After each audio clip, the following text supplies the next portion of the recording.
విశ్వసించుమా నీకు గొప్ప దీవెన దీవెన దీవెన దీవెన యేసయ్య దీవెన అక్షయమైన ఆత్మీయ దీవెన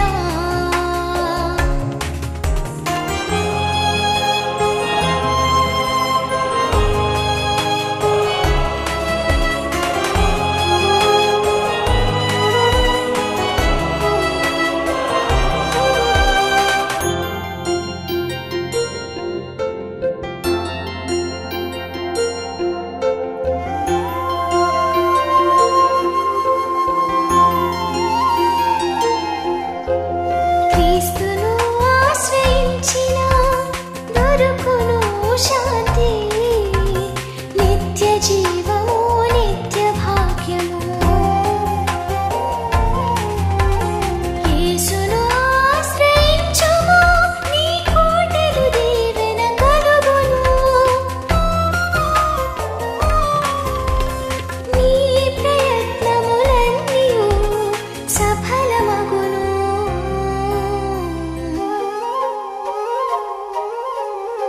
దీవెన దీవెన యేసయ్య దీవెన అక్షయమైన ఆత్మీయ దీవెన విశ్వమంతటా వెదజల్లి దీవెన వినుమా ప్రియజనమా విశ్వసించుమా నీకు గొప్ప దీవెన దీవెన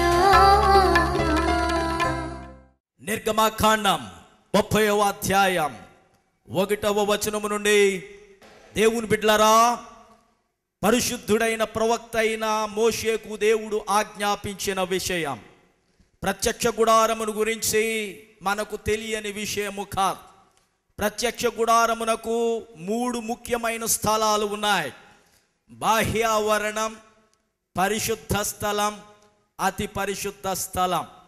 ఈ దినం పరిశుద్ధ స్థలములో ఉన్న యెహోవా మందిరములోనున్న, ప్రత్యక్ష గుడారములోనున్న, పరిశుద్ధ స్థలములోనున్న సువర్ణ సుగంధ ద్రవ్యముల ధూపవేదికను గురించి మనము దేవుని యొక్క వాక్యమును ధ్యానము చేయబోతూ ఉన్నాం. గోల్డెన్ ఆల్టర్ ఆఫ్ ఇన్సెన్స్, సువర్ణ ధూప వేదిక. నాకు చాలా ఇష్టమైన పదము లేవియా కాండము 4వ అధ్యాయము 7వ వచనములో ఈ ధూప వేదికను గురించి పరిశుద్ధాత్మ దేవుడు వాడాడు. అక్కడ ఏమంటాడంటే, ప్రత్యక్ష గుడారములో యెహోవా సన్నిధిలోనున్న సువర్ణ సుగంధ ద్రవ్యముల ధూప వేదికగా అక్కడ మనకు ఈ ధూప వేదిక కనబడతా ఉన్నది. ఈ ధూప వేదిక ధూపము వేయడానికి ప్రత్యక్ష గుడారములో, పరిశుద్ధ స్థలములో దేవుడైన యెహోవా చేత మోషేకు తెలియజేయబడిన, ఆరాధించుటకు, దేవునిని మహిమపరుచుటకు ఉపయోగించబడిన ఒక వేదిక. ఈ వేదిక తుమ్మకర్రతో చేయబడాలని దేవుడు మోషేకు సెలవిచ్చాడు. అలాగనే తుమ్మకర్రతో చేయబడి దాని మీద బంగారముతో పొదగబడాలి అని దేవుడు మోషేకు సెలవిచ్చాడు. చేయబడిన మెటీరియల్ తుమ్మకర్ర.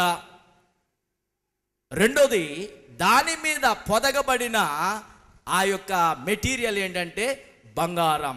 ఇది యేసుక్రీస్తు యొక్క శారీరక జన్మకు సాదృశ్యంగా కనబడుతున్న తుమ్మకర్ర. అదేవిధంగా పరిశుద్ధ స్థలములో దేవుడు ఉంచిన ఈ ధూపవేదిక యేసుక్రీస్తు మానవ రీతిగా ఈ లోకానికి వచ్చి మానవులకును దేవునికి మధ్యవర్తిగా ఉండి మన కొరకు ప్రార్థించిన, విజ్ఞాపనలు చేసిన, స్తుతించిన, విజ్ఞాపన ప్రార్థనతో పాటు దేవుని సన్నిధిలో మన కొరకు వేడుకున్న ఆయన ప్రార్థనా జీవితానికి, ఆయన యాజకత్వానికి ఈ ధూపవేదిక పోలికగా మనకు కనబడుతూ ఉన్నది. అంత మాత్రమే కాదు, దావీదు గారు అంటాడు 16వ కీర్తనలో, నీ సేవకుని ఆత్మను పాతాళములో విడిచిపెట్టవు అంటాడు. అంత మాత్రమే కాదు, ఆయన దేహమును, అతని శరీరమును కుళ్ళు పట్ట నీయవు అని దావీదు పలుకుతాడు. ఏంటి దానికి అర్థం అంటే, యేసు ఆయన శరీరం మరణమైనప్పుడు, సమాధిలో పెట్టబడినప్పుడు ఆయన శరీరం కుళ్ళిపోలేదు, క్షయమైపోలేదు, పురుగు పట్టలేదు. దావీదు కొన్ని వందల సంవత్సరాలకు ముందే యేసుక్రీస్తు యొక్క పునరుత్థానాన్ని గురించి ఆయన ప్రవచించి, తన సేవకుడు అనగా యెహోవా సేవకుడు, దేవుని కుమారుడు యేసుక్రీస్తు యొక్క మరణమును గురించి ఆయన ప్రవచించాడు. ఈ తుమ్మకర్రకట ఒక చక్కటి లక్షణం ఉందట. ఏంటంటే, అది క్షయము కాదు, అది కరప్ట్ కాదు, అది చెదపట్టదు, అది త్వరగా నశించిపోదు, దానికి పాడయ్యే గుణము లేదు. అది తడిసిన పాడు కాదు, అది ఎండిన పాడు కాదు, అది చలిలో ఉన్న పాడు కాదు, అది ఎండలో ఉన్న పాడు కాదు, దాని మీద మంచు పట్టిన పాడు కాదు, అది ఎడారిలో ఉన్న అది చావదు, అది చిదిగిపోదు, అది ఎండిపోదు, అది ఈనాటికి కూడా క్షయము కాదు అని ఈ యొక్క తుమ్మకర్రను గురించి, ఈ కర్రను గురించి తెలిసిన వారు వ్యాఖ్యానకర్తలు చెబుతూ ఉంటారు. దావీదు యేసుక్రీస్తు శరీరాన్ని గురించి ప్రవచిస్తూ, దేవుని సన్నిధిలో ధూపవేదికగా ఉన్న ఆ యొక్క బంగారపు ధూపవేదిక, యేసయ్య మానవ శరీరం ధరించి ఈ లోకానికి వచ్చినా ఆయనకున్న ఒక ప్రత్యేకమైన గుణం ఏంటంటే, యోహాను సువార్త 1వ అధ్యాయంలో అంటాడు కదా, ఆ వాక్యమే శరీరధారిగా మన మధ్యకు వచ్చి నివసించిందంటాడు. ఆ మాత్రమే కాదు, ఆయన సంపూర్ణముగా దేవత్వము కలిగి ఉన్న మానవునిగా యోహాను తన సువార్తలో వివరిస్తాడు. కొలసీ పత్రిక 2వ అధ్యాయములో కూడా పరిశుద్ధుడైన పౌలు యేసుక్రీస్తు యొక్క శరీరములో దేవత్వము పరిపూర్ణముగా ఇమిడి ఉన్నదని ఆయన యొక్క వాక్యము ద్వారా మనతో హెచ్చరిస్తాడు. సింపుల్గా చెప్పాలంటే, ఈ సువర్ణ ధూప వేదిక యేసుక్రీస్తు యొక్క మానవ దేహమునకు, యేసుక్రీస్తు యొక్క విజ్ఞాపన పరిచర్యకు, యేసుక్రీస్తు యొక్క ధూపము వేయుట అనగా ప్రార్థించుట, విజ్ఞాపన చేయుటకు సాదృశ్యంగా ఉంది. ఈ ధూపవేదిక ఎక్కడ పెట్టాడట? సరిగ్గా పరిశుద్ధ స్థలములో, అతి పరిశుద్ధ స్థలమునకు అడ్డ తెర ఉంటుంది కదా, ఆ తెర ఎదుటగా కరుణాపీఠమునకు ఎదురుగా ఈ యొక్క పరిశుద్ధ స్థలములో ఈ యొక్క ధూపవేదికను పెట్టాడు. కరుణాపీఠం నిబంధన మందసమేమో అది పరిశుద్ధ స్థలములో ఉంటుంది. ఈ యొక్క ధూపవేదిక, సువర్ణ ధూపవేదిక ఏమో పరిశుద్ధ స్థలములో ఒకదానికొకటి ఎదురుగా ఎప్పుడైతే ప్రధాన యాజకుడు వచ్చి అక్కడ ధూపం వేస్తాడో, ఈ వేయబడిన ధూపం కరుణాపీఠం మీదకి వెళ్ళినట్లుగా అది చక్కగా అమర్చబడి ఉన్నట్లు మనము దేవుని వాక్యములో చూస్తూ ఉన్నాం. ఈ ధూపవేదిక మీద ధూపము వేయుట అనగా దేవునికి హోమము చెల్లించుట అనగా ప్రార్థించుట. ధూపం అంటే తెలియని వారు ఉండరు. చూడండి, ఈ యొక్క ధూపవేదిక మనుషులకు ధూపం వేయడానికి కాదు, దేవతలకు ధూపం వేయడానికి కాదు, దేవునికి ధూపము వేయడానికి దేవుడు ప్రత్యక్ష గుడారములో పరిశుద్ధ స్థలములో పెట్టించాడు. దేవునికి స్తోత్రం కలిగిన గాక. హల్లెలూయా. ఈ ధూపవేదిక యెహోవా సన్నిధిలో, ప్రత్యక్ష గుడారములో, దేవుని సన్నిధిలో, పరిశుద్ధ స్థలములో దేవుని కొరకు ధూపము వేయడానికి అమర్చబడి ఉన్న సువర్ణ ధూపవేదిక. ఏమేస్తారు దీని మీద?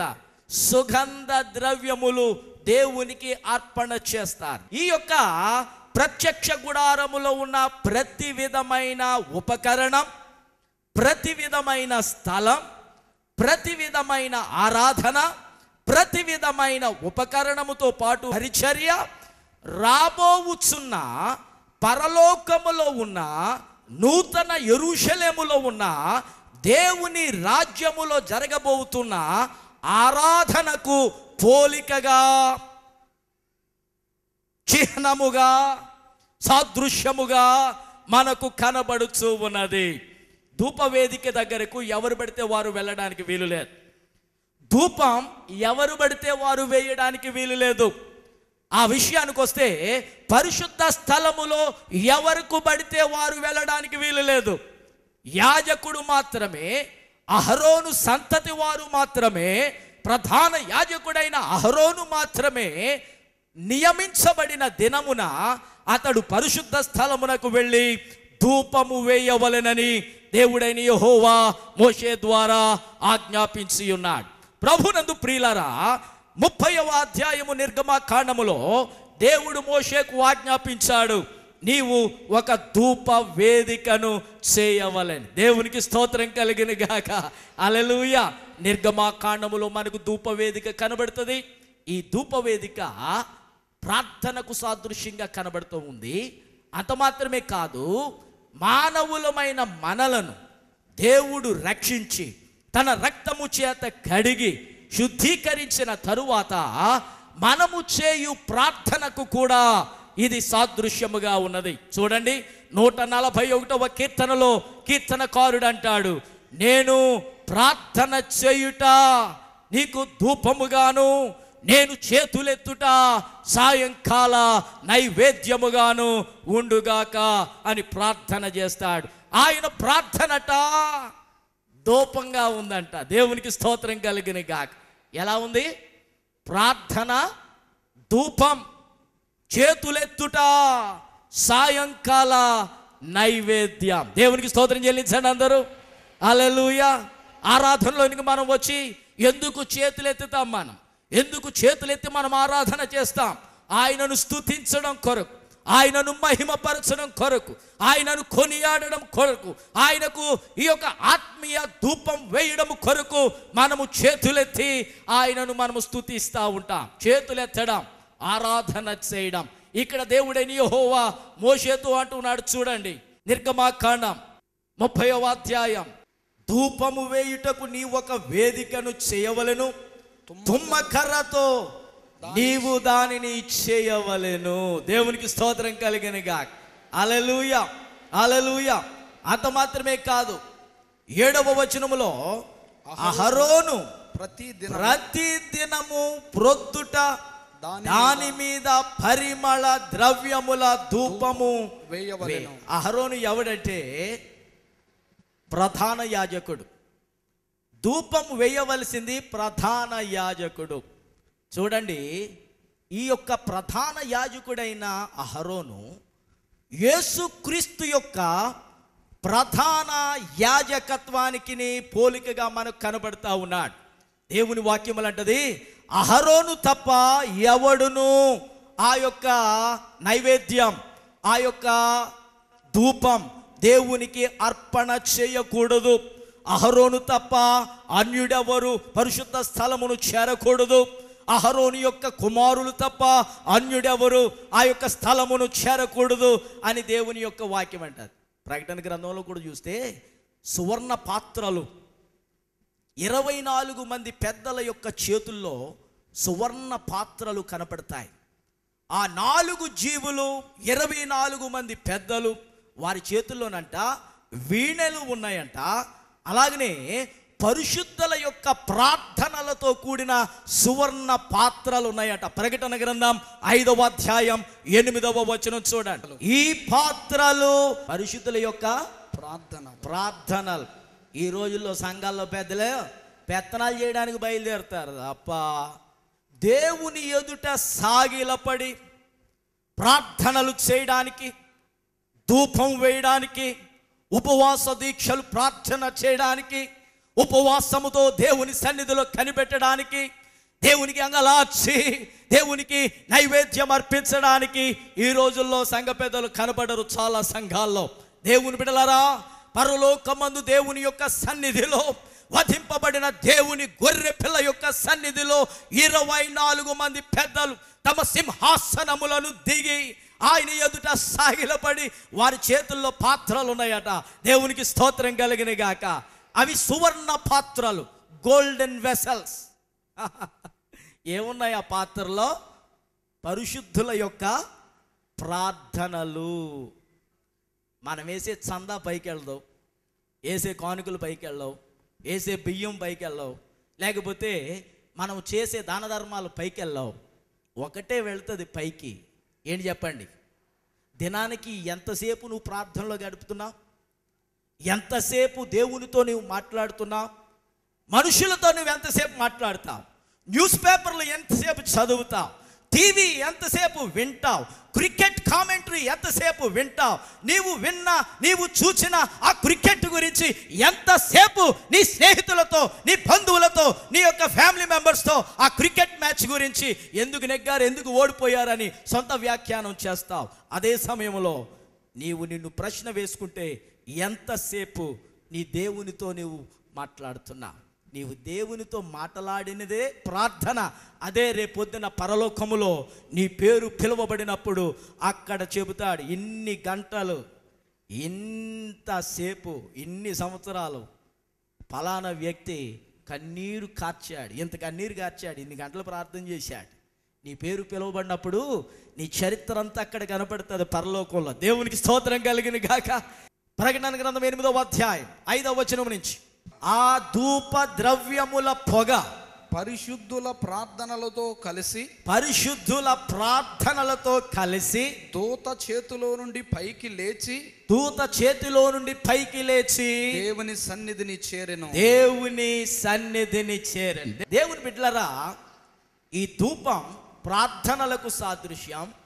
ఈ ధూప వేదిక యేసుక్రీస్తు యొక్క జీవితానికి సాదృశ్యం.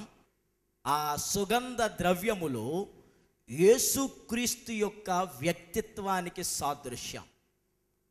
ఎవరు పడితే వారు ధూపము వేయకూడదు అనడానికి నేను ఒక చక్కటి సాదృశ్యం చెబుతా. దినవృత్తాంతాలు 26వ అధ్యాయం 2వ గ్రంథం. అక్కడ మనకు ఒక చక్కటి విషయం కనబడుతుంది. ఉజ్జియా అనే ఒక రాజు ఉండేవాడు. ఆయన దేవుని ప్రజలను పరిపాలన చేయడం మొదలుపెట్టాడు. చాలా సంవత్సరాలు పరిపాలన చేశాడు. అతడు పరిపాలన చేస్తూ ఉండగా దేవుడు అతనిని ఆశీర్వదించాడు. అతనిని ఆశీర్వదించిన తరువాత అతడు స్థిరపడ్డాడు. అతడు స్థిరపడిన తరువాత అతడు హృదయములో పాడైపోయి, చెడిపోయి, పతనము అయ్యి, గర్విష్ఠుడయ్యి దేవుని యొక్క యాజకులు చేయాల్సిన పని తానే చేయడానికి ఉపక్రమించాడట ఉజ్జయ అన్నవాడు. అజరయ్య దినాల్లో అజరయ్య అనే ప్రధాన యాజకుడు ఉన్న రోజుల్లో అతడు దేవుని సన్నిధిలోకి వెళ్ళిపోయాడు. నేను కూడా ధూపం వేస్తానని ధూపవేదికను చేరుతున్న సమయంలో 80 మంది అందరూ కూడా ఆ యొక్క రాజుగారి దగ్గరకు వచ్చి అజరయ్యతో పాటు, బాబు రాజుగారు, దేవుడు నిన్ను రాజరికం చేయమన్నాడయ్యా, దేవుడు ప్రజలను పరిపాలించమన్నాడు, కానీ దేవుని సన్నిధిలోనికి వచ్చి నీవు ధూపము వేయుట అది నీకు తగదు, అది నీకు ఘనత కాదు, అది నీకు సంబంధించినది కాదని రాజుగారు హెచ్చరిక పొందాడు ప్రవక్తలతో. అయితే రాజుగారికి యాజకుని పని కూడా నేనే చేయాలని అనిపించాను. చాలామంది క్రైస్తవ విశ్వాసులకు దేవుడు అప్పగించిన బాధ్యత వారు నిర్వర్తించడం చేత కాదు. దేవుడు ఏ పని అప్పగించలేదో ఆ పని చేయడానికి బయలుదేరతారు. చెప్పింది చేయరు, చెప్పింది చేస్తారు. ఇది మానవ నైజం. ఏది దేవుడు చేయమంటాడో అది చేయరు, ఏది దేవుడు చేయొద్దంటాడో అదే చేస్తారు. ఎలా చేయమంటాడో అలా చేయరు, ఎలాగున చేయొద్దంటాడో అలాగనే చేస్తారు. ఈ ఉజ్జయ అంట హృదయములో గర్విష్ఠుడు అయిపోయాడు అన్నట్టు. చాలా గర్వం ఉంది, చాలా అతిశయం ఉంది. దేవునిలో బాగా స్థిరపడిన తరువాత నేను ఇంక ఏం చేసినా వెళ్ళిపోతాను అనుకుంటారు చాలామంది క్రైస్తవులు. చూడండి, అలాంటి క్రైస్తవులకు ఉజ్జయ ప్రవర్తన, ఉజ్జయ శాపం ఒక ఎగ్జాంపుల్, ఒక హెచ్చరిక, ఒక గొప్ప మేల్కొల్పు, ఉజ్జియా, నీవు ధూపం వేయకూడదు, నీవు పరిశుద్ధ స్థలములోనికి రాకూడదు. ధైర్యంగా ప్రవక్తలు హెచ్చరించారు, యాజకులు హెచ్చరించారు. దేవుని సన్నిధిలోకి వచ్చి కోపంతో చూస్తున్నాడు. కొంతమంది క్రైస్తవులకి దేవుని సన్నిధిలోనికి వచ్చి కోపతాపాలు తీర్చుకున్నారు అనుకుంటారు. ఎక్కడ జగడాలు తీర్చుకోవడానికి స్థలం లేనట్టు దేవాలయంలోకి వెళ్ళి జగడాలు తీర్చుకోవడానికి అక్కడ పెద్దల మీటింగ్ చేస్తారు. ఎక్కడ పవిత్రమైన ధూపం వేయాలో, ఎక్కడ కన్నీటి ప్రార్థన చేయాలో, ఎక్కడ దేవునికి ఆత్మీయ బలులు అర్పించాలో ఆ స్థలములో ఎవరు ఏది చేయకూడదో ఆ పనులు చేయడానికి చాలామంది క్రైస్తవులు వారి జీవితాలను నాశనము చేసుకోవడం మనము చూస్తూ ఉన్నాం. ఈ ఉజ్జియా స్థిరపడిన తరువాత, జీవితంలో స్థిరపడేవారు, ఉద్యోగంలో స్థిరపడేవారు, వ్యాపారంలో స్థిరపడేవారు, కుటుంబంలో స్థిరపడేవారు, ఊరిలో స్థిరపడే వరకు బాగానే ఉంటారు. దేవుడు స్థిరపరిచే వరకు స్థిరంగానే ఉంటారు. కష్టాలు తీరే వరకు స్థిరంగానే ఉంటారు. బాధలు తీరే వరకు స్థిరంగానే ఉంటారు. శోధనలు పోయే వరకు స్థిరంగానే ఉంటారు. అన్ని బాధలు పోయిన తర్వాత, శోధనలో ఉన్నప్పుడు కన్నీటి ప్రార్థన, ఉపవాస ప్రార్థన, నియామక కూటాలు, ఉపవాస కూటాలు, ఇంట్లో ప్రార్థన, వీధిలో ప్రార్థన, గుళ్ళో ప్రార్థన, ఎక్కడికి వెళ్ళినా సరే కన్నీటి ప్రార్థన. కష్టాలన్నీ తీరిపోయిన తర్వాత ఏమొచ్చేసిందంట ఉజ్జియా గారికి? స్థిరపడిన తర్వాత ఏమొచ్చిందంట? అతడు మనస్సున గర్వించిన వాడై చెడిపోయాను. గర్వం వస్తే ఏమైపోతాం? చెడిపోతాం. ఆకాశము నుండి పడిపోయిన లూసిఫర్ యేసయ్య అన్నాడు, ఇదిగో ఆకాశము నుండి అపవాది సాతాను మెరుపు వలె పడుట నేను చూచి తిని. గర్వం వచ్చింది అనుకో, మెరుపు మెరిసినట్లు పడిపోతావు అంతే. ఒక్క కనురెప్పపాటులోని పతనం. నీ గర్వం నిన్ను నాశనమునకు నడిపిస్తుంది. దేవుని సన్నిధిలో ఏ శరీరియు కానీ, ఏ మానవుడు కానీ, ఏ విశ్వాసి కానీ, ఏ రాజు కానీ, ఏ యాజకుడు కానీ హెచ్చించుకొనుట అది దేవుని చిత్తము కాదు. దేవుని చిత్తం కాదు. ఉజ్జియా తన పని కాని పనికి వెళ్ళాడు. ఏం చేయడానికి వెళ్ళాడు? ధూపం వేయడానికి వెళ్ళాడు. 2 పడవల మీద ప్రయాణం కుదరదు. నేను ఉద్యోగం చేస్తానండి, దేవుని సేవ చేస్తానండి నాడు కుదరదు. 2 పడవల మీద ప్రయాణం కుదరదు. 2 యజమానులకు నీవు దాసుడవు కాదు. అయితే 100% దేవుని పిలుపు కలిగి, దేవుని దర్శనము కలిగి, దేవునికి ధూపము వేయడానికి ఆయన యాజకునిగా నీవు పిలువబడి ఆయన బిడ్డగా నీవు సేవ చేయాలి. లేకపోతే చక్కగా మంచి విశ్వాసిగా దేవుడు ఏ పని అప్పగించాడో, ఏ పని నిన్ను చేయమన్నాడో ఆ పని చేయించుకోవడం మంచిది. లేకపోతే కోపోద్రేకుడు అయ్యాడట దేవుని పరిశుద్ధ స్థలానికి వెళ్ళి. ఎవరు? ఉజ్జియా. కోపోద్రేకం, కోపతాపాలు తీర్చుకునేది దేవుని సన్నిధి కాదు. కోపతాపాలు అణిచివేసేది దేవుని సన్నిధి, తీసివేసేది దేవుని సన్నిధి, తుడిచివేసేది దేవుని సన్నిధి, పరిశుద్ధపరిచేది దేవుని సన్నిధి, ప్రార్థించేది దేవుని సన్నిధి. కోపోద్రేకుడు అయితే యాజకులు హెచ్చరించారు, ఇది నీకు ఘనత కాదని. కానీ దేవుడు ఊరుకున్నాడా? అతని నొసట మీద కుష్టు పుట్టిందంట. జీవితాంతం దేవుని పరిశుద్ధ ఆలయమునకు దూరం అయిపోయాడు. దేవుని పరిశుద్ధ ఆలయమునకు నీవు దూరం అయిపోవాలంటే అపవిత్రంగా నీవు దేవుని సన్నిధిలోనికి రావాలి. దేవుని సన్నిధికి అపవిత్రంగా రాకూడదు. ప్రార్థన అపవిత్రంగా చేయకూడదు. అయితే పాత నిబంధన కాలములో రాజు పని రాజుదే, యాజకుని పని యాజకునిదే. కానీ క్రీస్తంట ఆ 2 పరిచర్యలను ఏకం చేశాడట. 55వ కీర్తన 17వ చరణం. సాయంకాలమున, ఉదయమున, మధ్యాహ్నమున నేను ధ్యానించుచు మొర్ర పెట్టుకొందును, ఆయన నా ప్రార్థన ఆలకించను. అహరోను కూడా అదే పని. ఉదయం వెళ్ళాలి, ధూపం వేయాలి. సాయంత్రం వెళ్ళాలి, ధూపం వేయాలి. ఆ ధూపం కరుణా పీఠం మీదుగా దేవుని యొక్క అతి పరిశుద్ధమైన స్థలములో దేవునికి ధూపంగా అది వెళ్ళిపోవాలి. సరే, ధూపం వేయాలి అని ధూప వేదిక గురించి మాట్లాడుతున్నాం. ఈ ధూపం దేనితో తయారు చేయబడింది? ఎలాగున తయారు చేయబడినది, ఏ ఏ మెటీరియల్స్తో తయారు చేయబడిందో మనం ఆలోచన చేస్తే చక్కటి విషయాలు మనకు అర్థమవుతాయి. దేవునికి అర్పణ చేసే ధూపం, అది ప్రత్యేకమైన మెటీరియల్స్తో తయారు చేయబడిన ధూపం. 30వ అధ్యాయము నిర్గమకాండము 34వ వచనం ఉన్నాయి. యెహోవా మోషేతో ఇట్లనెను, నీవు పరిమళ ద్రవ్యములను అనగా జటమాంసి, గోపి, చందనము, గంధపు చెక్క అను ఈ పరిమళ ద్రవ్యములను స్వచ్ఛమైన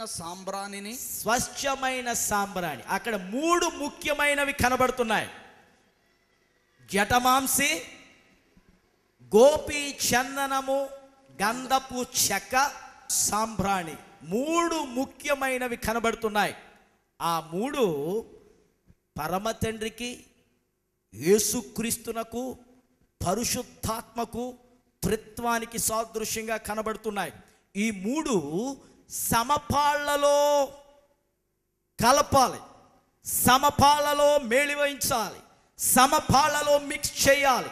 క్రీస్తు శారీరక పరిచర్యలో కూడా, క్రీస్తు శరీరములో కూడా దేవత్వం తండ్రి సమానంగా ఉన్నాడు, కుమారత్వం సమానంగా కనబడుతుంది. పరిశుద్ధాత్మ యొక్క పరిచర్య సమపాళ్లలో, తండ్రి పరిచర్య, కుమారుని పరిచర్య, పరిశుద్ధాత్మ యొక్క పరిచర్య, ముగ్గురు పరిచర్య, త్రిత్వము యొక్క పరిచర్య సమపాళ్లలో కనబడుతూ ఉన్నది. ఆ ధూపం తయారు చేయడానికి ఈ 3 కూడా జటమాంసి, ఈ చందనపు గంధపు చెక్క, సాంబ్రాణి త్రిత్వము యొక్క పరిచర్యకు సాదృశ్యంగా కనబడుతుంది. ఈ 3 మిక్స్ చేసి మేళవించి బాగా కలిపి ఒక ధూపద్రవ్యమును తయారు చేయమని దేవుడైన యెహోవా మోషేకి ఆజ్ఞాపించాడు. దేవా, ఈ ధూపం కూడా ఎలా తయారు చేయాలో నువ్వే చెప్పాలంటే మాకు తెలియదు ఏటయ్యా. ఇన్ని సంవత్సరాలు బ్రతికా నేను, దాదాపు 80 సంవత్సరాలు అయిన తర్వాత నీకు ప్రవక్తగా స్థిరపడ్డాను.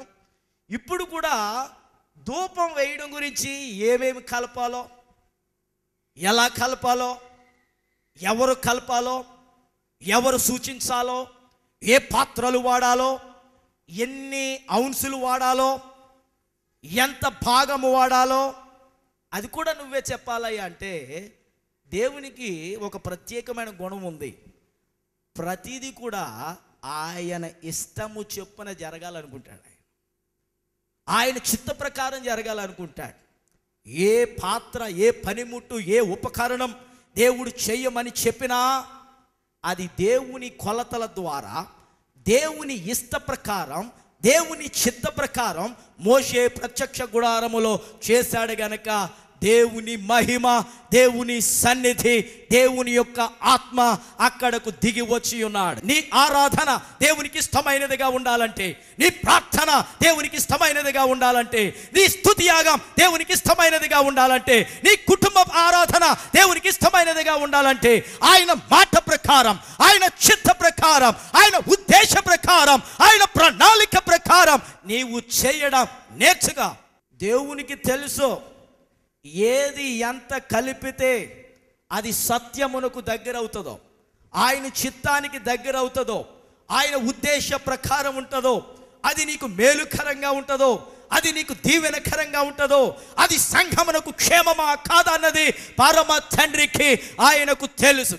ఆ సమపాళ్లలో తీసుకుని దాన్ని కలిపి స్వచ్ఛమైన సాంబ్రాణిని సమభాగములుగా తీసుకుని ఏమన్నాడు? స్వచ్ఛమైన సాంబ్రాణి. దేవునికి అర్పణ చేసేవి అన్నీ స్వచ్ఛంగా ఉండాలి. స్వచ్ఛత, కల్తీ లేదు. ఏది కల్తీ ఉండకూడదు? చప్పట్లలో కల్తీ ఉండకూడదు, స్తుతుల్లో కల్తీ ఉండకూడదు, పాటల్లో కల్తీ ఉండకూడదు, ఆరాధనలో కల్తీ ఉండకూడదు, ప్రార్థనలలో కల్తీ ఉండకూడదు, ప్రసంగాల్లో కల్తీ ఉండకూడదు, దేవుని కొరకు జీవించడంలో కల్తీ ఉండకూడదు. కల్తీ లేని స్వచ్ఛమైన ధూపం, సాంబ్రాణి దేవునికి కావాలి. వాటితో ధూప ద్రవ్యమును చేయవలెను. అది సుగంధ ద్రవ్య మేళకుని పని చొప్పున కలపబడి ఉప్పు గలదియు సుగంధ ద్రవ్య మేళకుని అంటే ప్రొఫెషనల్ పెర్ఫ్యూమ్స్ తయారు చేసేవాడు అన్నమాట. దేవుడు ఏ పని చేసినా ప్రొఫెషనల్గా చేయమంటాడు. దేవుని చిత్త ప్రకారమైంది. వాక్యం అనే కొలమానం పెట్టుకుని, వాక్యం అనే సత్యం అనే కొలమానం, మెజర్మెంట్ టేప్, స్కేల్ వాక్యముతో పోల్చుకొని వాక్యమునకు సరిపోయినదైతే అది ప్రొఫెషనల్గా ఉందన్నమాట. సినిమాలకు సూట్ అయిందంటే ప్రొఫెషనల్ కాదు. అదే సీరియల్స్కు సూట్ అయింది ప్రొఫెషనల్ కాదు. లోకానికి సూట్ అయ్యేది ప్రొఫెషనల్ కాదు. లౌకికమైన విషయాలకు సూట్ అయ్యేది అది ప్రొఫెషనల్ కాదు. ఏది ప్రొఫెషనల్? వాక్య ప్రకారముగా ఉన్నదే, దేవుని మాట ప్రకారముగా ఉన్నదే ప్రొఫెషనల్గా ఉండేది. స్వచ్ఛమైనదియు పరిశుద్ధమైనది. ఇక్కడ 5 విషయాలు కనబడతాయి మీకు, చాలా జాగ్రత్తగా ఉండండి. ఈ 5 విషయాల్లో యేసయ్య వ్యక్తిత్వం, పర్సనాలిటీ కనబడుతుంది. యేసయ్య క్యారెక్టర్, యేసయ్య గుణం కనబడుతుంది. ఇక్కడ 5 విషయాలు ఉన్నాయి. స్వచ్ఛమైనదియు పరిశుద్ధమైనదియునైనా సుగంధ ధూప సంభారము. 1 స్వచ్ఛమైనది, 2 పరిశుద్ధమైనది, ఉప్పు గలది. 35వ వచనానికి రండి. వాటితో ధూపద్రవ్యమును చేయవలెను, అది సుగంధ ద్రవ్య మేళకుని పని చొప్పున కలపబడి. అక్కడ ఆగండి. ఇప్పుడు బైబిల్ చూడండి మీరు. ఉప్పు గలది. ఇంగ్లీష్లో ఏముంది చూడండి, సాల్ట్, ఉప్పు. యేసయ్య ఏమన్నాడు? మీరు లోకమునకు, దేవుని వాక్యమునకున్న పోలిక ఉప్పు. అది సారవంతమైంది. ఎందుకు సారవంతమైందో తెలుసా? రుచి లేని బ్రతుకులకు అది రుచి కలిగిస్తుంది, మధురాన్ని కలిగిస్తుంది. ఎంత అద్భుతమైన వంటలు మీరు వండినా ఉప్పు లేకపోతే తిన్నవాడు ఏమన్నా హర్షిస్తాడా? పరమగీతాల్లో యేసయ్య మధురముగైన నోటిని గురించి మాట్లాడుతూ ఒక చక్కటి మాట కనపడుతుంది పరమగీతాల్లో. ఆయన నోరు మధురమైన మాటలు. ఆయన మాటలు జుంటె కన్నా, తేనె దారల కన్నా మధురమైన మాటలు. కొలసీ పత్రికలో అంటాడు, మీ సంభాషణ ఉప్పు వేసినటువంటిదై రుచికరమైన, వినసంపైన, సంతోషకరమైన, శుభకరమైన, దీవెనకరమైన, ఆశీర్వాదకరమైన, క్షేమకరమైన, మేలుకరమైన మాటలు మన హృదయాలలో నుండి, మన సంఘములో నుండి, మన జీవితములో నుండి, మన నోటిలో నుండి రావాలని పరిశుద్ధుడైన దేవుడు కోరుకుంటా ఉన్నాడు. ఉప్పుకు మరొక గుణం ఉంది. ఏంటి ఆ గుణం అంటే? రోగాన్ని బాగు చేసే గుణం, పుండులను బాగు చేసే గుణం. పుండుకు సెప్టిక్ కాకుండా ఆపుతుంది. దేవుని వాక్యం కూడా అలాంటిదే. ఈ పాపం అనే పుండును మాన్పించి నీకు ఆరోగ్యాన్ని కలగజేసేది. అది యేసయ్యలో మనకు కనపడే గుణం. స్వచ్ఛమైనది. మొదటిది ఉప్పు వంటిదట. రెండోది స్వచ్ఛమైనది, ప్యూర్, కల్తీ లేనిది. యేసయ్య గుణం కల్తీ లేని గుణం. యేసయ్య గుణం అపవిత్రత లేనిది. యేసయ్య కల్మషము లేనివాడు. యేసయ్య అంటాడు ఒకసారి, నాలో పాపమున్నదని ఎవడు స్థాపిస్తాడు మీలో? Who can prove that I have sin in me? నాలో పాపం ఉందని ఎవడు స్థాపిస్తాడు? ఎవడు రుజువు చేస్తాడు? నేను పాపినని, అపవిత్రమైన కార్యములు చేయుచున్నానని ఎవడు స్థాపిస్తాడు? ఎవడు రుజువు చేయగలడు? నాలో పాపం ఉన్నదని మీరు రుజువు చేస్తే మొదట రాయి నిరూపణ చేయండి. ప్రధాన యాజకునిగా, కల్మషము లేని దేవుని కుమారుడిగా మనకు కనబడుచూ ఉన్నాడు. 4వది ఏంటి? సుగంధ ధూప సంభారము. సుగంధ ధూప సంభారం. అవి 2. సుగంధం అనేది పరిమళం, ధూప సంభారము అనేది పెర్ఫ్యూమ్. సంభారము లిక్విడ్, పెర్ఫ్యూమ్.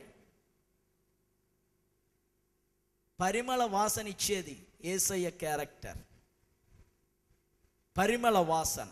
ఎఫెసీ పత్రికలో అనుకుంటా ఒక చక్కటి మాట ఉంది యేసయ్యను గురించి. చూడండి, ఎఫెసీ పత్రిక 5వ అధ్యాయం క్రీస్తు మిమ్మును ప్రేమించి ఆ, పరిమళ వాసనగా ఉండుటకు క్రీస్తు మిమ్ములను ప్రేమించి పరిమళ వాసనగా ఉండుటకు మన కొరకు తన్ను తాను దేవునికి అర్పణగాను ఆ, బలిగాను అప్పగించుకొనెను. ఎవరి కొరకు అప్పగించుకున్నాడంట? మనము దేవునికి పరిమళంగా ఉండడానికి చెడిపోయిన మనం, కుళ్ళిపట్టిన మనం, పాపం అనే స్మెల్ వస్తున్న మనం, దోషం అనే స్మెల్ మన దగ్గర నుంచి వస్తుంది, అతిక్రమాల వాసన, పాపపు వాసన, మరణపు వాసన, రోగపు వాసన, శాపపు వాసన, అపవిత్రపు వాసన, దేవునికి విరోధమైన కార్యములు చేయుచున్నామన్న భయంకరమైన వాసన. ఆ వాసన పోగొట్టి దేవుని దృష్టిలో పరిమళ సువాసనగా ఉండడానికంట ఎవరు బలయ్యారట? క్రీస్తు మన కొరకు దేవునికి అర్పణ చేసుకున్నాడట. ధర్మశాస్త్రం అంటది వీడు పాపి, వీడిని రాళ్లతో కొట్టి చంపు, దేవునికి విరోధమైన కార్యాలు చేస్తున్నాడు, వీడు పరిశుద్ధుడు కాదు, వీడు పాపపు క్రియలు ఉన్నాయి అని ధర్మశాస్త్రం ఎలుగెత్తి చాటుతుంటే దేవుని దగ్గరికి వెళ్ళి యేసయ్య వాళ్ళ పక్షంగా నేను మరణమవుతా, వారు నీకు పరిమళ సువాసనగా, they will be like sweet smelling fragrance, మంచి గంధపు వాసన, యేసయ్య యొక్క పరిమళం మనం పొందిన వారముగా మారాలి. పరిశుద్ధుల ప్రార్థనలు కేవలం ప్రార్థనలుగా ఉంటే మిగిలిపోతే కుదరదు. ప్రకటన గ్రంథంలో ఇందాక మనం చదువుకున్నట్టు దూతల చేతికంట పరిశుద్ధులు ప్రార్థనలతో కలపడానికి సుగంధ ద్రవ్యం ఇవ్వబడిందంట. ఏంటి ఆ సుగంధ ద్రవ్యం? ఏంటి ఆ యొక్క సంభారం అంటే క్రీస్తు యొక్క వ్యక్తిత్వం. ఏ పని చేసినా ఆ పనిలో క్రీస్తు యొక్క క్యారెక్టర్ కనపడాలి. అది అసాధ్యంగా కనపడవచ్చు కొన్నిసార్లు, కానీ క్రీస్తులో అది సాధ్యంగా మారే అవకాశం ఉంది. కొన్నిసార్లు మానవులకి ఇది సాధ్యం కాదు. మన ప్రార్థనలు మనం చేస్తున్నప్పుడు అవి యేసయ్య గుణాన్ని, వ్యక్తిత్వాన్ని, వాక్యాన్ని, ఆయన యొక్క పద్ధతులను నింపుకొని ఆయనకు ఇష్టమైన ధూపముగా పైకెళ్ళే ప్రార్థనలుగా మారాలంటే యేసయ్య మనస్సును మనము ధరించిన వారముగా ఉండాలి. యేసయ్య ధూపంగా నీవు ఉన్నావా? యేసయ్యకు ఇష్టమైన ధూపములు వేసేవారిగా ఉన్నావా? ఎవరు పడితే వారు వేయకూడదు. ఇంకొకటి ఉంది, అన్య ధూపము వేయబడకూడదు అండి. చాలా ఇంపార్టెంట్ పాయింట్ అది. మోషేతో దేవుడు అంటాడు, ఇదిగో నేను నియమించిన ధూపమే వేయబడాలి ధూపవేదిక మీద. అమ్మా, దేవుని యొక్క బిడా, సహోదరుడా, సహోదరి, ప్రియ విశ్వాసి, రక్షించబడిన నీవు, దేవుని రక్తముతో కడగబడిన నీవు, దేవుని వాక్యముతో శుద్ధి చేయబడిన నీవు, బాప్తిస్మము పొందిన నీవు, దేవుని సంఘములో చేర్చబడిన నీవు, వాక్యము చదువుచున్న నీవు, దేవుని బిడ్డగా ఆత్మను పొందుకొని ఆయనలో జీవించుచున్న నీవు, నీ ప్రార్థనలు, నీ పాటల్లో అన్య ధూపము కలవకూడదు. ఉందా? రండి, నిర్గమకాండం రండి, 30వ అధ్యాయం 9వ వచనం. మీరు దాని మీద అన్య ధూపమునైనను దహన బలి సంబంధమైన ద్రవ్యమునైనను నైవేద్యమునైనను అర్పింపకూడదు. అన్య ధూపం అంటే దేవుని వలన కానిది, దేవుని వలన కానిది, దేవుడు వెయ్యమన్నది కాకుండా వెయ్యకూడనిది, దేవుడు చెయ్యమన్నది కాకుండా చెయ్యకూడనిది. వినండి, ఒక విషయం చెప్తా. ధూపం మోషేకు అహరోనుకు వ్యతిరేకంగా 250 మంది బయలుదేరారు. కోరహు ఆయన మిత్ర బృందం 250 మంది ధూపార్తులు చేతపట్టుకుని వాటిలో అగ్ని వేసి, వాటిలో సాంబ్రాణి వేసి, ధూపం వేసి యెహోవా గుడారాన్ని సమీపించారు. మోషే గారు చెప్పారు, రండి మీ ధూపాలు పట్టుకుని రండి. అక్కడ దేవుడు మోషేతో అన్నాడు, నువ్వు అహరోను తప్పుకోండి, వారిని నేను నాశనం చేసేస్తాను అన్నాడు. అప్పుడు అహరోను మోషే ఇద్దరు కూడా బ్రతిమలాడారు. ఏదో కోరహు అతని మిత్ర బృందం తప్పు చేస్తే ఈ జనానందరినీ నాశనం చేయడం ఎందుకు, ఆయన ఇశ్రాయేలుని అందరినీ నాశనం చేయొద్దయ్యా అని చెప్పి బ్రతిమలాడితే, విజ్ఞాపన చేస్తే ఎవరు గుడారాలకు వారిని వెళ్ళిపోమన్నాడు. మోషేతో చెప్పాడు, ఆ 250 మందిని నా గుడారం దగ్గరికి రమ్మన్నాడు. 250 మంది వచ్చారు. ఏం చేశాడు తెలుసా? యెహోవా సన్నిధి నుండి అగ్ని వచ్చి అన్య ధూపము తెచ్చిన ఆ 250 మందిని కాల్చివేసింది. ఎందుకో తెలుసా? ఈ ధూపం యెహోవా సన్నిధిలో ప్రధాన యాజకుడు వేయాల్సిన ధూపం. ఎవడు పడితే వాడు వేయడానికి కుదరదు. లేవి పరిచర్యలే చేయాలి. యాజకులు పరిచర్యలే చేయాలి. అంతేగాని ఒకరి పరిచర్య ఒకరు చేయకూడదు. కోరహు అతని యొక్క మిత్ర బృందం మోషే అహరోనులు చేసే పరిచర్య కావాలనుకున్నారు. దేవుడు నీ ఒక్కడితోటి మాట్లాడతాడా? అహరోనే యాజకత్వం చేయాలా? మేము ధూపం వేయడానికి మేము పనికిరామా? మేము దేవుని కార్యాలు చేయడానికి మేము పనికిరామా అని తెగించి దేవుని యొక్క ధూపములను వేయడానికి వారు ధూపార్తులను చేత పట్టుకుని వచ్చారట. సంఖ్యాకాండం 16వ అధ్యాయంలో ఏం జరిగింది? చివరికి వారు అగ్ని చేత కాల్చివేయబడ్డారు. అలాగనే కోరహు అతని మిత్ర బృందం నేల నోరు తెరచి వారిని మృంగివేసినది. సంఖ్యాకాండం 16వ అధ్యాయం 39-40 వచనాల్లో మనకు స్పష్టంగా కనబడుతుంది. అలాగనే ఇంకా ఉంది అన్యధూపం. అంటే అన్యధూపం 2 రకాలు. దేవునికి విరోధమైన కార్యాలు చేస్తూ నేను దేవుని బిడ్డనే అని చెప్పి ప్రసంగం చేయడానికి, పాటలు పాడడానికి, గుళ్ళోకి వచ్చి దేవుడి పాటలు, గుళ్ళోకి వచ్చి దేవునికి వాయిద్యాలు వాయించడం, మళ్ళా కిరాయికి వెళ్ళి దేవునికి విరోధమైన పాటలకు అక్కడ వాయిద్యాలు వాయించడం, ఇవి అన్య పద్ధతులు. లౌకికత్వం దేవుని పరిచర్యకు పనికిరా. దేవుని చేత నీవు పిలువబడాలి. దేవుని చేత నీవు ప్రత్యేకించబడాలి. దేవుని చేత నీవు పరిశుద్ధపరచబడాలి. దేవుని చేత నీవు పిలువబడాలి. ఆయన దర్శనము నీకు కలగాలి. ఆయన స్వరము నీకు వినబడాలి. ఆయన దర్శనము నీకు కలిగి ఆయన చేత ఆయన పరిచర్యకు నీవు పిలువబడితేనే కానీ ఆయనకు యాజకత్వం చేయడానికి, ధూపము వేయడానికి పనికి రావు. అలాగన కాకపోతే నీవు అన్య ధూపం వేస్తున్నావా అని లెక్క.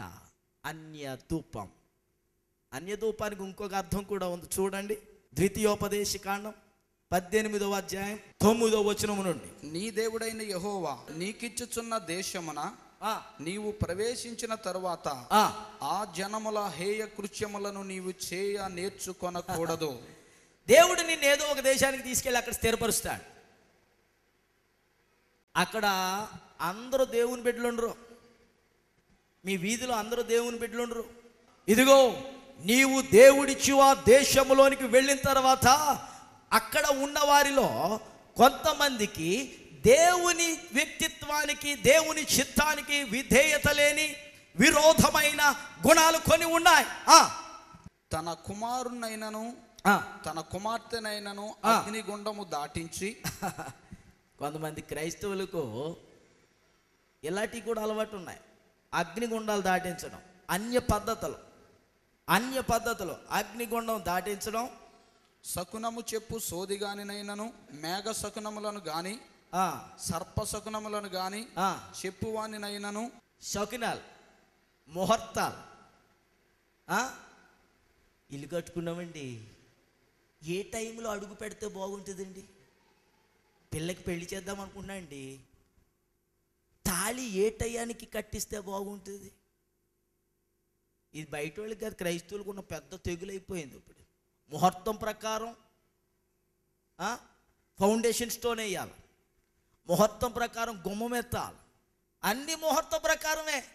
కానీ అన్ని ముహూర్తం ప్రకారం చేస్తే మొత్తం అన్నిటికి రివర్సే జరుగుతూ ఉంటుంది, అన్నిటికి వ్యతిరేకం. ముహూర్తం ప్రకారం పెళ్లి చేసుకుంటాడు, ఆడికి మనశ్శాంతి ఉండదు. ముహూర్తం ప్రకారం ఉద్యోగం ప్రవేశిస్తాడు, ప్రతిరోజు యజమాని తిడతానే ఉంటాడు. ముహూర్తం ప్రకారం ఇల్లు కడతాడు, ఆశీర్వాదం ఉండదు. కారణం ఏంటి తెలుసా? దేవుడు ఏ ఇంటిలో ఉండడో, ఏ ఉద్యోగంలో ఉండడో, ఏ వ్యక్తిలో ఉండడో అక్కడ ఆశీర్వాదం ఉండదు.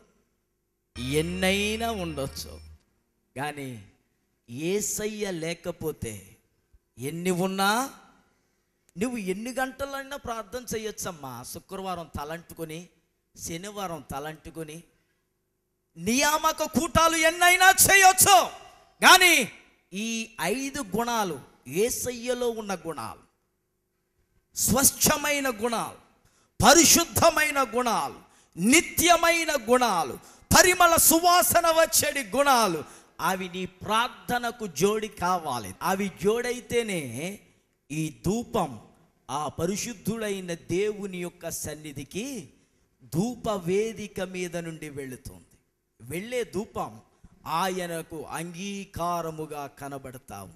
లేవియా కాండము 4వ అధ్యాయము 7వ వచనములో యెహోవా సన్నిధిలో ఉన్న సుగంధ ద్రవ్యముల ధూపవేదిక, సువర్ణ ధూపవేదిక అనే విషయాన్ని నిర్గమాకాండము 30వ అధ్యాయం 1వ వచనము నుండి 10 వచనాల వరకు మన మూలాంశముగా తీసుకుని యెహోవా సన్నిధిలో ప్రధాన యాజకుడైన అహరోను అనుదినము ఉదయము సాయంత్రము ఆ ధూపవేదిక మీద సుగంధ ద్రవ్యములను ధూపముగా దేవునికి సమర్పించడం, ఆ దేవుని సన్నిధిలో పరిశుద్ధుల ప్రార్థనలకు పోలికగా ఉన్న యేసుక్రీస్తు యొక్క విజ్ఞాపన పరిచర్యకు పోలికగా ఉన్న ఆ ధూప వేదికను గురించి మనము ధ్యానం చేశాం. దేవుని యొక్క మహాకృపను బట్టి ఈ ధూప వేదిక పాత నిబంధన కాలములో ప్రత్యక్ష గుడారములో పరిశుద్ధ స్థలములో దేవుడైన యెహోవా మోషే ద్వారా చేయించిన ఒక ప్రత్యేకమైన ఉపకరణముగా, పనిముట్టుగా దేవుని యొక్క పరిచర్యలో మనకు కనబడతా ఉంది. దేవుని వాక్యాన్ని లోతుగా మనము ధ్యానం చేసినట్లయితే ధూపము ప్రార్థనగా, విజ్ఞాపనగా మనకు కనబడతా ఉన్నది. ఈ ధూపం, అందుకని దావీదు అంటాడు కదా 141వ కీర్తన 2వ చరణములో, నా ప్రార్థన ధూపము వలెను, నేను చేతులెత్తుట సాయంకాల నైవేద్యము వలెను నీ దృష్టికి అంగీకారములుగా ఉండునుగాక అని దావీదు ప్రార్థన చేయడం మనందరికీ బాగా తెలిసిన విషయం. వాక్యములో చేతులెత్తుట నైవేద్యం అంటాడు, ప్రార్థన ధూపం అంటాడు. దేవుని యొక్క వాక్యము మనతో మాట్లాడే చక్కటి విషయాలు ఉన్నాయి. యేసయ్య అంట హెబ్రీ పత్రిక 7వ అధ్యాయం 25-26 వచనాల్లో మనం చూస్తే, ఆయన ద్వారా దేవుని దగ్గరకు వచ్చు ప్రతివారి పక్షమున విజ్ఞాపన చేయుచు నిరంతరము మన కొరకు ప్రత్యేకమైన యాజకుడిగా ఉన్నాడని దేవుని యొక్క వాక్యం సెలవిస్తూ ఉంది. యేసయ్య అంట ఆయన పని మన కొరకు విజ్ఞాపన చేయడం. ఎక్కడ? దేవుని సన్నిధిలో.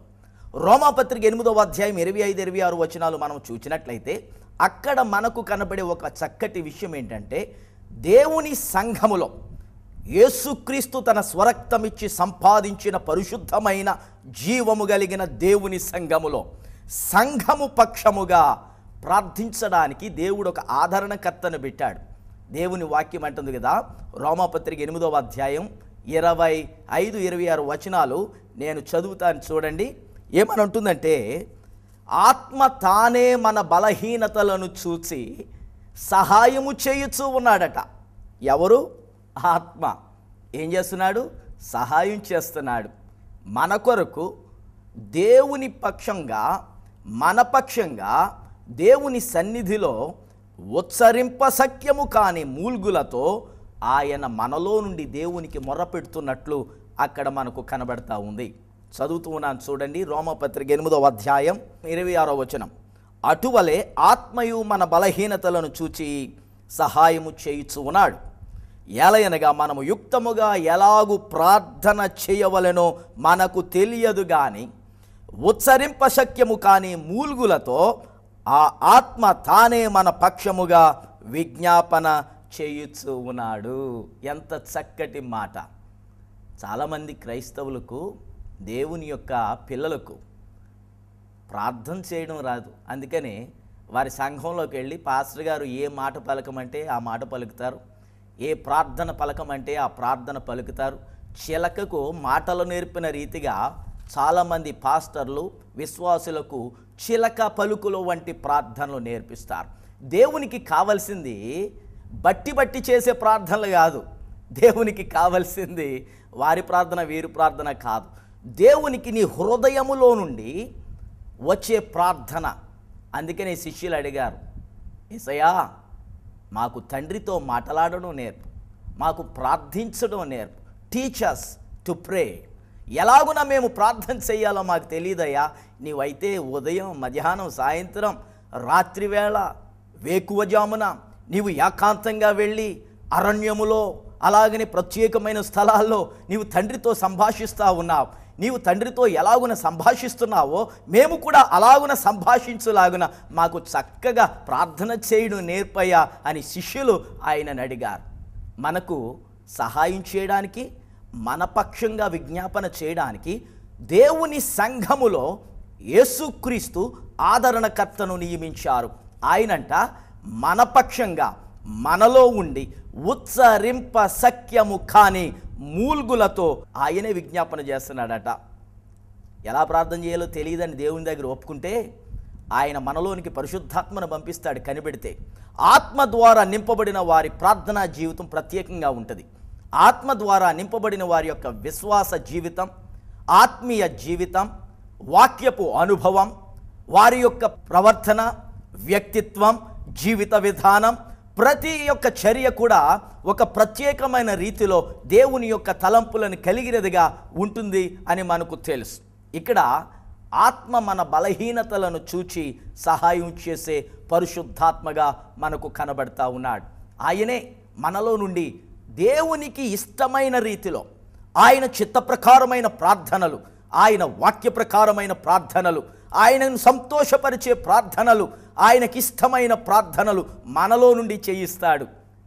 ఉచ్చరింప శక్యము కాని మూల్గులు మనలో నుండి వచ్చి విజ్ఞాపనగా అవి దేవుని సన్నిధికి తరలి వెళుతాయి అనే అంశాన్ని, సారాంశాన్ని, ఆ తాత్పర్యాన్ని మనం ఇక్కడ తెలుసుకొనగలుగుతూ ఉన్నాం. దేవుని సన్నిధిలో యేసయ్య విజ్ఞాపన చేస్తూ ఉన్నాడు. సంఘములో పరిశుద్ధాత్ముడు మన పక్షంగా విజ్ఞాపన చేస్తూ ఉన్నాడు. దేవుని యొక్క వాక్యం చాలా లోతైన విషయాలు ఈ యొక్క ధూపమును గురించి, నైవేద్యమును గురించి మనకు నేర్పిస్తూ ఉంది. ఇది ప్రార్థన. యేసయ్య జీవితం ఎలాగైతే మన కొరకు విజ్ఞాపన చేయడానికి ఆయన భూమి మీద ఉన్నప్పుడు ఆయన విజ్ఞాపన చేశాడు. ఆయన దేవుని సన్నిధిలో ఇప్పుడు ఆయన కుడిపార్శ్వాన ఆసీనుడై ఉన్నప్పుడు కూడా మన కొరకు ఆయన విజ్ఞాపన నిరంతరము చేయుటకు, నిరంతరము జీవించే ఆ యొక్క గొప్ప రక్షకునిగా, ప్రభువుగా ఆయన మనకు కనబడతా ఉన్నాడు. గనుక ప్రియులారా, ఇంత గొప్ప ప్రధాన యాజకుడైన యేసుక్రీస్తు ఆయన మెల్కిసెదెకు క్రమము చొప్పున మనకు తగిన వాడుగా పరిశుద్ధుడైన పౌలు హెబ్రీ పత్రికలో మనకు వివరిస్తూ ఉన్నాడు. అలాగునే ప్రార్థన దేవుని సన్నిధిలో ధూపము వలె మనకు కనబడతా ఉంది.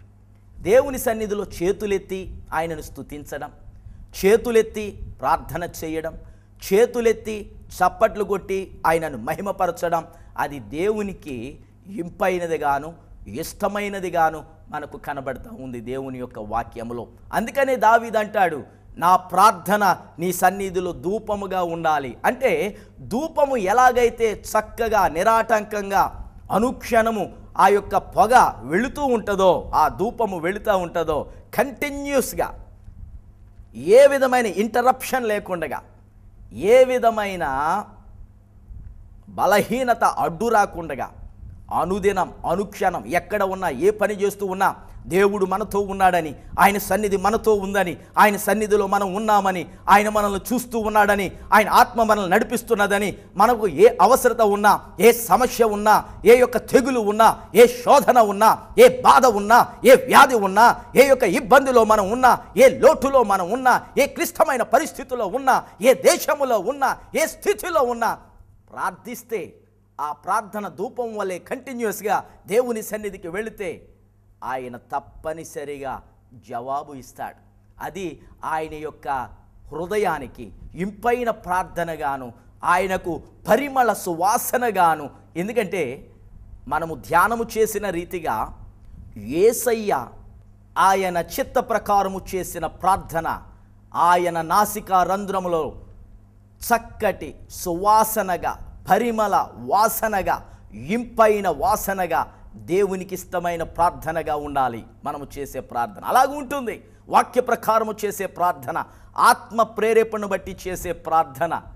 దేవుని యొక్క పిల్లలారా, దేవుని యొక్క కుమారులారా, కుమార్తెలారా, దేవుని యొక్క వాక్య ప్రకారము మనము చేసే ప్రార్థన అది దేవునికి ఇష్టమైన ప్రార్థనగా ఉంటుంది. అంత మాత్రమే కాదు, క్రీస్తు యొక్క గుణగణములను కలిపి, క్రీస్తు యొక్క వ్యక్తిత్వాన్ని కలిపి సుగంధ సంభారమును ప్రధాన యాజకుడు సిద్ధము చేయించిన రీతిగా ధూపము వేయడానికి మన మాటలకు, మన ప్రవర్తనకు, మన చేష్టలకు క్రీస్తు యొక్క వ్యక్తిత్వం, మన మాటలు ఆయన మాటల్లాగా మధురంగా ఉండాలి, మన వ్యక్తిత్వం ఆయన వ్యక్తిత్వం లాగా ఉండాలి, ఆయన గుణగణాలలాగా ఉండాలి. మన నడక, మన వ్యక్తిత్వం, మన మాటలు, మన చేష్టలు, మన చూపులు, మన మాటలు, పాటలు అన్నీ కూడా ఆయనకి ఇష్టమైన రీతిలో ఉంటే మన ప్రార్థనలకు తప్పనిసరిగా జవాబు దేవుడు ఇస్తాడు. అది ధూపం వలె ఉంటుంది.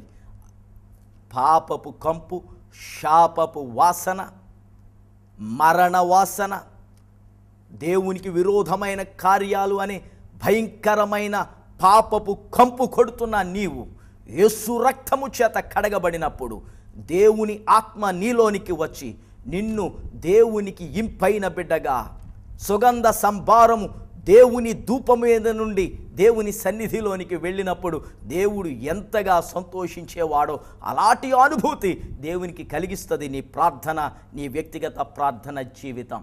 అలాంటి ప్రార్థన దేవుడు నీకును నాకును కూడా దయచేయాలని నేను ప్రార్థన చేస్తూ ఉన్నాను. అంత మాత్రమే కాదు, చేతులెత్తి ప్రార్థించడం గురించి నేను ఒక చక్కటి ఉదాహరణ మీకు చెప్పాలని కోరుతూ ఉన్నాను. పరిశుద్ధ గ్రంథములో నిర్గమాకాండము 17వ అధ్యాయములోని మనం చూసినట్లయితే అక్కడ ఇశ్రాయేలీలు రెఫదీములో దిగారట. ఇశ్రాయేలీలు రెఫదీములో దిగినప్పుడు అక్కడ అమాలేకీయులు ఇశ్రాయేలీల మీద యుద్ధం చేయడానికి వచ్చారు. అప్పుడు దైవజనుడైన మోషే ఉన్నాడు, మోషే యొక్క శిష్యుడైన యెహోషువ ఉన్నాడు. అప్పుడు మోషే యెహోషువను పిలిచి, యెహోషువ, మన కొరకు మనుషులను సిద్ధం చేసి, యుద్ధమాడడానికి మనుషులను సిద్ధం చేసి నీవు యుద్ధానికి సిద్ధపడమని సెలవిచ్చాడు. మోషే ఏం చేస్తానన్నాడు, నేను దేవుని కర్రను చేత పట్టుకొని పోయి దేవుని కొండ మీదికి పోయి, చూడండి దేవుని యొక్క వాక్యం నేను చదువుతున్నాను. నిర్గమాకాండము 17వ అధ్యాయము 8వ వచనము నుండి, అమాలేకీయులు వచ్చి రెఫదీములో ఇశ్రాయేలీలతో యుద్ధము చేయగా మోషే యెహోషువతో, మన కొరకు మనుషులను ఏర్పరచి వారిని తీసుకుని బయలువెళ్ళి అమాలేకీయులతో యుద్ధం చేయి. రేపు నేను దేవుని కర్రను చేత పట్టుకుని ఆ కొండ శిఖరము మీద నిలిచేదను. నాయనా యెహోషువ, నీవేమో యుద్ధం చేస్తూ ఉండు, నేను కొండ శిఖరమున, పర్వత శిఖరమున ఏకాంతముగా దేవుని సన్నిధికి ఆయన చేతి కర్రను నేను పట్టుకుని వెళ్తాను.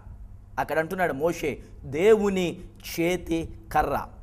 It speaks of discipline of God, it speaks of help of God. దేవుని సహాయమును, దేవుని యొక్క క్రమశిక్షణను, దేవుని యొక్క శూరత్వమును, దేవుని యొక్క ప్రభావమును, దేవుని యొక్క అధికారమును సూచించే సూచనగా ఉన్న దేవుని చేతి కర్ర. ఎవరి చేతిలో ఉంది ఆ కర్ర? మోషే యొక్క చేతిలో ఉంది. అనగా దేవుడిచ్చిన అధికారం, దేవునితో ఉన్న సహవాసం. అంత మాత్రమే కాదు, దేవుని యొక్క సహాయానికి కూడా ఆ యొక్క చేతి కర్ర సాదృశ్యంగా ఉంది. ఆ చేతి కర్ర ద్వారానే బండను చీల్చి దేవుడు ఇశ్రాయేలీయులకు నీరునిచ్చాడు. ఆ చేతి కర్ర ద్వారానే ఎర్ర సముద్రమును 2 పాయలుగా చేశాడు. ఆ చేతి కర్ర ద్వారానే ఇశ్రాయేలీయులను 10 తెగుళ్ల నుండి కాపాడి ఐగుప్తీయులకు భయంకరమైన తెగుళ్లను కుమ్మరించాడు.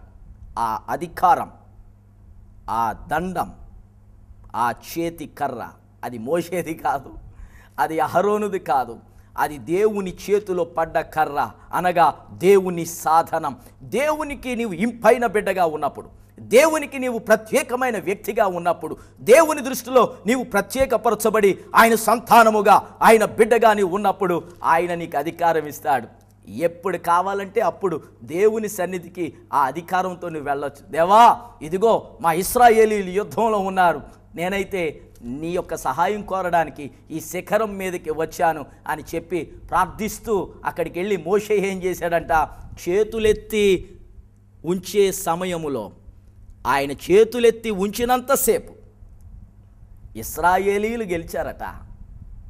పెద్ద ఆయన కదా, చేతులు లాగి చేతులు కిందకి దించేసరికి ఇశ్రాయేలీయులు ఓడిపోయేవారట, అమాలేకీయులు గెలిచేవారట. ఏంటి మోషే చేతులు ఎత్తడంలో ఉన్న రహస్యం, మర్మం? ఆయన చేతులెత్తుట దేవుని దృష్టిలో ప్రార్థించుటయే. చేతులెత్తి యెహోవాకు ప్రార్థన చేస్తూ ఉండేవాడు, ఆయనతో సంభాషిస్తూ ఉండేవాడు, ఆయనను స్తుతిస్తూ ఉండేవాడు.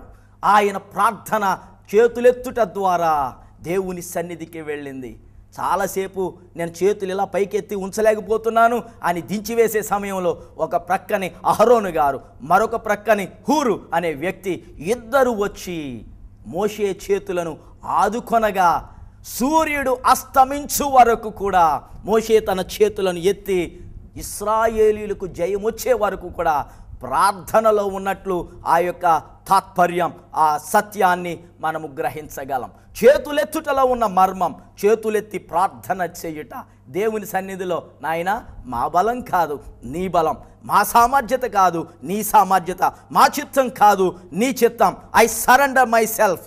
నాయన నేను నీ చిత్తానికి సరెండర్ అయిపోతున్నాను, విధేయునవుతున్నాను, నీ చిత్తము చెప్పున జరిగించు నాయన అని మోషే చేతులెత్తి కొండ శిఖరమున దేవుని కర్రను చేత పట్టుకొని ఆయన కొండ ఎక్కి దేవుని సన్నిధిలో చేతులెత్తి ప్రార్థన చేస్తూ ఉన్నాడు.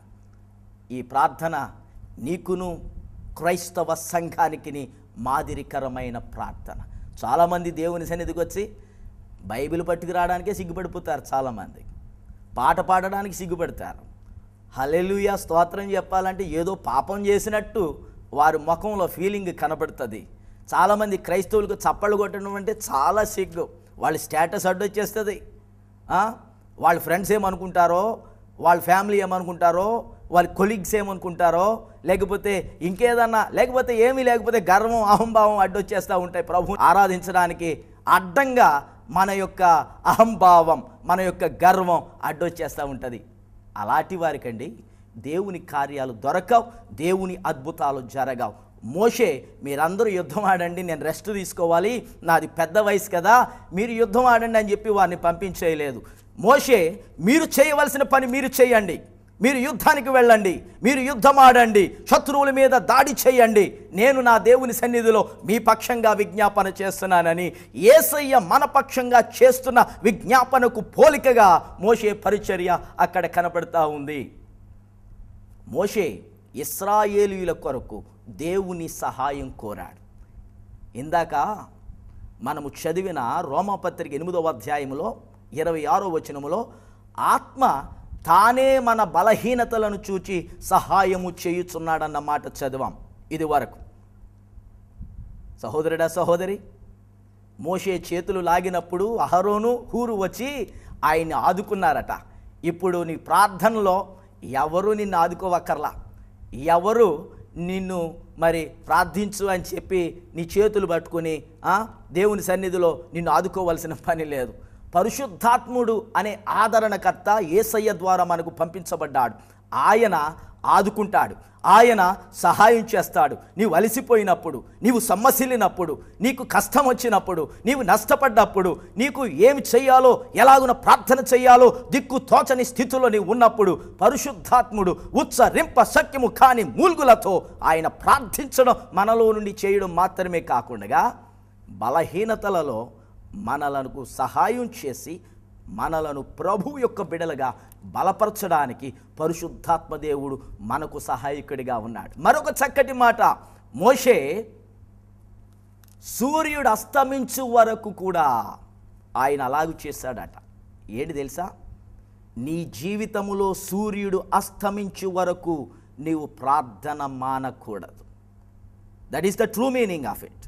అదే అసలు సిసలైన సత్యం. ఎప్పుడు సూర్యుడు అస్తమించడం, నీలో ఉన్న ప్రాణము, నీ శరీరమును విడిచి దేవుని సన్నిధికి వెళ్ళే వరకు కూడా నీవు ప్రార్థించడం, ధూపము వేయడం మానకూడదు. కొంతమంది క్రైస్తవులు యేసు ప్రభు ఫోటో పెట్టి, సిలువు పెట్టి, ఒక లైట్ పెట్టి, ఇంకా కొంతమంది యేసు ప్రభు ఫోటోలకు అగరొత్తులు పెడతారు. ఇవి బాహ్యమైన చిహ్నాలు, వాటి వల్ల ప్రయోజనం ఏమీ లేదు. నీ ఆత్మ దేవుని ఆత్మ చేత శృతి చేయబడాలి. 28వ కీర్తన 2వ చరణములో కీర్తనకారుడు అంటాడు, నేను నీ పరిశుద్ధాలయము తట్టు నా చేతులు ఎత్తినప్పుడు, నీ ఆలయము తట్టు తిరిగి నేను ప్రార్థన చేసినప్పుడు నా విజ్ఞాపన ధ్వని ఆలకించమని దేవునికి మొర్రపెడతా ఉన్నాడు. అపోస్తులుడైన పౌలు తిమోతికు రాసిన మొదటి పత్రిక 2వ అధ్యాయం 8వ వచనం, కావున ప్రతి స్థలమందును పురుషులు కోపమును సంశయము లేనివారై పవిత్రమైన చేతులెత్తి ప్రార్థన చేయవలెనని కోరుచున్నాను. పౌలు గారు కోరుతున్నారు ఏమని? విశ్వాసులైన పురుషులందరూ సంశయము కానీ, అనగా ఏ విధమైన అనుమానం కానీ, డౌట్ కానీ, అపనమ్మకము కానీ లేకుండగా, కోపము లేకుండగా, పురుషులకి ఊరికనే కోపం వస్తుందని పౌలు గారికి బాగా తెలుసు. అందుకని దేవుని సంఘంలోనికి వచ్చిన తర్వాత చేతులెత్తి ప్రార్థన చేయాలి. ఎక్కడ ప్రార్థించినా సరే మనం ప్రార్థన చేస్తూ ఉన్నప్పుడు చేతులెత్తి ప్రార్థన చేయాలని అపోస్తులుడైన పౌలు కోరుతా ఉన్నాడు. నీ ప్రార్థన అలాంటిదైతే అది దేవుని దృష్టిలో ధూపముగా, యేసుక్రీస్తు ఎలాగైతే నిరంతరము ఆయన మన కొరకు విజ్ఞాపన చేస్తూ ఉన్నాడు, అలాంటి ప్రార్థన జీవితం దేవుడు నీకును నాకును దయచేయునుగాక. ఆమేన్. ప్రార్థన చేద్దాం.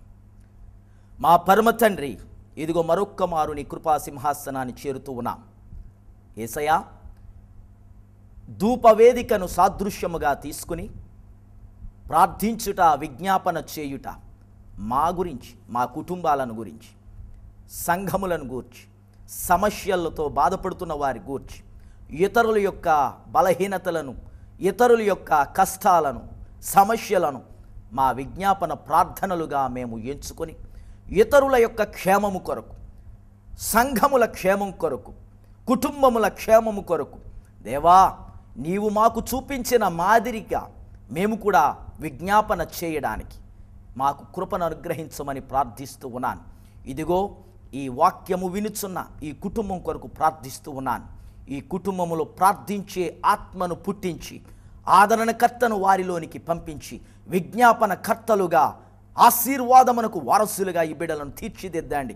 వారి కుటుంబంలో ఉన్న ప్రతి విధమైన వ్యాధి, బాధ, శోధనలను యేసుక్రీస్తు నామమున ఇప్పుడే వదులుపమని ఆజ్ఞాపిస్తూ ఉన్నాను.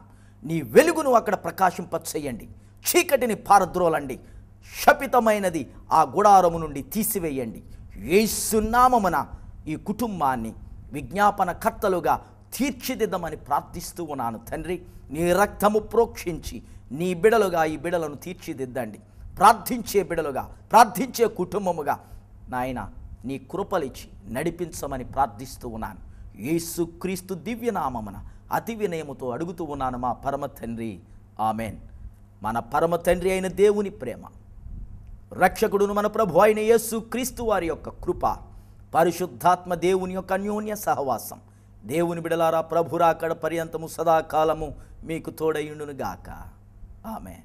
Our addresses: Divana, care of Rock Church of India, Rock Center, Rajahmundry, 533-103, and our phone numbers are 9440-272335 and 0883-2462-408 and 2467314.